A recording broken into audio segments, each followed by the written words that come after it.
This is a free corporate giveaway tape with a large hub on it, and it's only about 13 minutes long, and it's made as cheaply as they can make it to give it away. So it doesn't play after a few years. When you have a sticky tape like this, it's a very simple way to fix it. It's purely mechanical, nothing electronic. You take all the screws out of the case so you can open it up.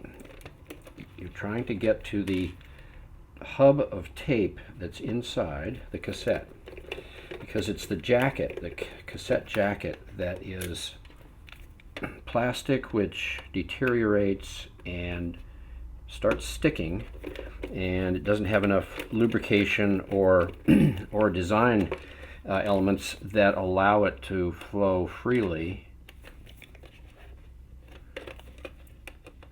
and that prevents it from playing. So we're going to take these 5 screws out. They're all in the same place on each cassette, in the 4 corners, and then one in the middle. Okay, now we take the top off. Simply lift it off like that and reveal the tape hub inside. The problem is that these spindles are sliding on plastic, which sticks, and there's too much tension, so your VCR can't drive the tape. Now, these little catches right here that you can push are what lock these spindles in so they don't flow freely. So if you simply pull the catch up like that, they will slide without the engagement of the teeth. And we can feel that this is very, very stiff because it's sitting on a flat plastic surface. So the way to fix it, we're going to pull the tape hub out. See? It's just a plain flat surface, so there's a lot of friction going on there. So what we're going to do is we're going to take a more expensive cassette, and we're going to put the tape hub in this cassette.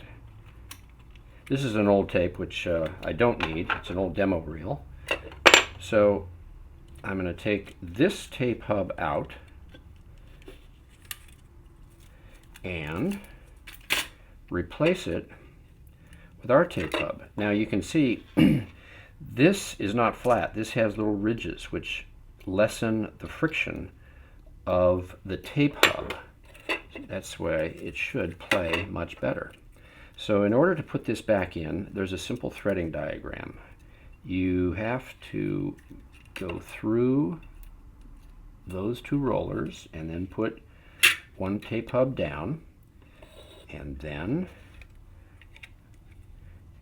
go over here and you go around this roller and through this little tension flap right here, which pinches it against that silver roller. So you lift the tape up and over, handling it as little as possible, tighten it down, get a little of the slack out, and then put the hub down, and if you need help, you can lift these gear teeth out of the way. Oh, I've crinkled it a little bit, not too bad, and then take up all the tension. Okay, we've replaced the hub into a good cassette. I'm now going to put the lid back on.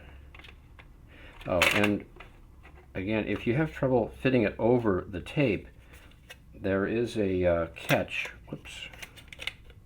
Oh, this is loose. There's a catch, which I'll show you in a minute. And put that on there. You usually have to let this hood fly open so that the tape doesn't get crunched when you secure it down. You'll generally have to slit the label on the new cassette, if it's got a label on it, so that you can lift the top down flush on there.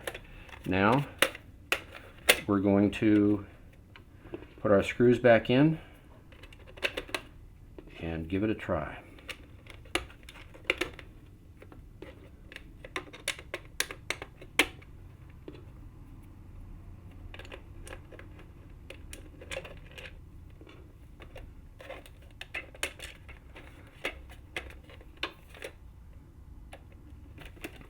Okay, we now have the 5 screws back in.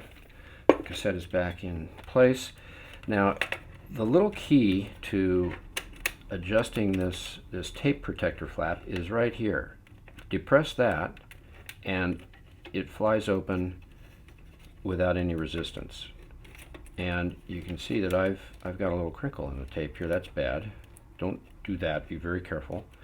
And make sure that the tape is flush against here before you pop that flap back down using that release catch. Okay, let's see if it plays.